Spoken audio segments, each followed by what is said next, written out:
Hello students, today we are going to study quantifier and quantifier statement, then duality. First, we will study quantifiers and quantified statement. What is quantifier? The word that exists and for all are called as quantifiers.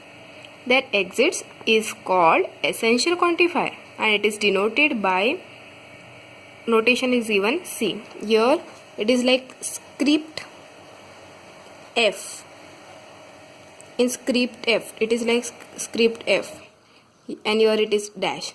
This symbol is used for their exits.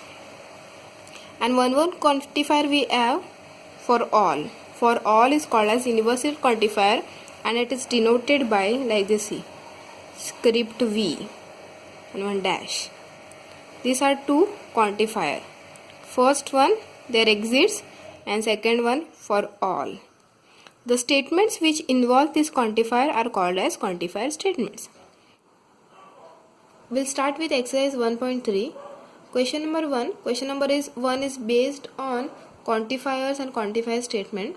So question number 1 is if set A is given, A equal to 3, 5, 7, 9, 11, 12.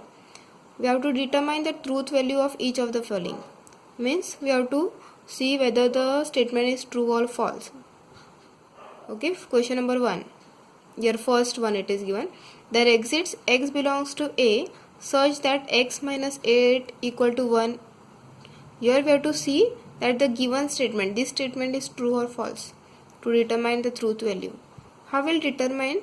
Here what is given? There exists x belongs to A. There exists means if any one of the values of x, which value? See this 3, 5, 7, 9, 11, 12. If any one of these values satisfies this equation, then we'll say that the given statement is true. If any one does not satisfy, then we'll say it is false, because their exists is given. Okay, their exists means for any one of the values from the given set A. So we'll see for first, we'll see now for x is equal to 3. So here for x is equal to 3, x minus 8 will be what? 3 minus 8, which will be equal to minus 5. So this is not equal to 1. So we'll see for next. For x is equal to 5. For x is equal to 5, x minus 8 equal to 5 minus 8, which is equal to minus 3. So again it is not satisfying. We'll see for next. Now for x is equal to 7. X is equal to 7, x minus 8 equal to 7 minus 8, this is equal to minus 1, does not satisfy.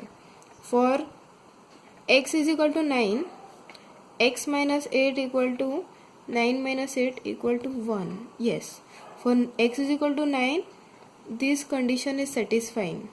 So we'll stop here because here it is there exists. For any one of it is satisfying. So now we can say it is true. So what we'll write? For x is equal to 9, x minus 8 equal to 1, therefore x is equal to 9 satisfies the equation x minus 8 equal to 1. So we'll write further, therefore the given statement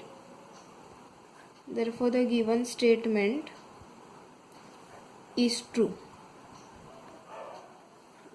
Then we'll write and its truth value is t. So we'll write here the given statement is true and its truth value is t. Here I have taken second example. See, second example is for all there exists x belongs to A, 2x plus 9 greater than 14. Here we have to see the given statement is true or false. So here quantifier for all is used. For all means we have to check this condition for each and every element in the given set. If each and every element satisfies this condition, then we'll say the given statement is true. Otherwise we'll say that it is false. So we'll start to check it. So for x is equal to 3, we'll substitute here x is equal to 3. So we are getting 2 into 3 plus 9 equal to 6 plus 9 equal to 15. Yes, first one the given condition is satisfying because it is greater than 14. We'll check for other members. See here it is a quantifier there for all. So we have to check for all the elements. For x is equal to 5, 2x plus 9 equal to 2 into 5 plus 9 equal to 10 plus 9 equal to 19. Yes, again it is true. We'll check for x is equal to 7. For x is equal to 7, 2x plus 9 will be equal to what? 14 plus 9 equal to 23. For x is equal to 9, 2x plus 9 equal to 18 plus 9 equal to 27. For x is equal to 11, 2x plus 9 equal to 22 plus 9 equal to 31. For x is equal to 12, 2x plus 9 is equal to 24 plus 9, which is equal to 33. Here we can see that every numbers are greater than 14. So for each and every element the given condition is satisfied. Therefore for all 2x plus 9 greater than 14, therefore the given statement